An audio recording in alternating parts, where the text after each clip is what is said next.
El projecte La Veu de les Pedres comença a caminar. El primer pas va ser presentar als veïns este projecte que pretén recuperar la memòria del poble a partir de les vivències personals dels seus habitants. Durant 6 mesos se proposaran tallers oberts, mapes col·laboratius i trobades veïnals per tal de recollir els records individuals i convertir-los en patrimoni col·lectiu. És parlar de totes aquestes històries i tot el patrimoni immaterial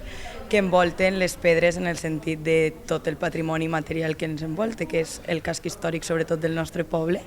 i va una mica de que entre tots i totes recuperam una mica aquestes històries que estan perdudes entre carrers per on passegem tots els dies i no ens adonem que hem passat una vida per aquests carrers i totes aquestes històries formen part del nostre patrimoni cultural i local. La primera presa de contacte va ser tot un èxit, la sala es va omplir i la gent se va engrescar a participar i va proposar espais que podrien donar molt de joc.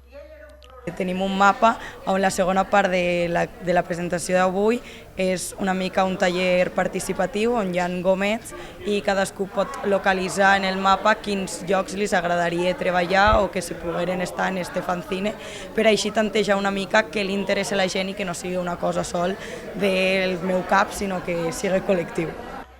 Este projecte s'ha iniciat a Queretes, però la seva impulsora entén que es podria replicar a altres poblacions, i és que tots els pobles tenen racons i espais que guarden històries que només recorden els veïns de més edat.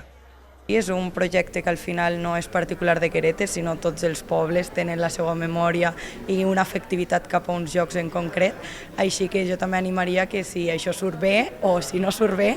però que altres jovens també ho pogueren implementar en el seu poble, perquè és una manera molt bonica de tornar a recuperar i d'establir una mica de diàleg entre persones majors i jovens, que pareix que últimament entre tanta tecnologia se mos ha quedat una mica més complicat tindre converses. Tot este procés col·laboratiu culminarà en l'edició d'un fanzine, un llibret que deixarà per escrit este patrimoni immaterial del municipi. D'esta manera, se pretén donar veu a les pedres perquè no es perdo la història recent i més quotidiana dels pobles.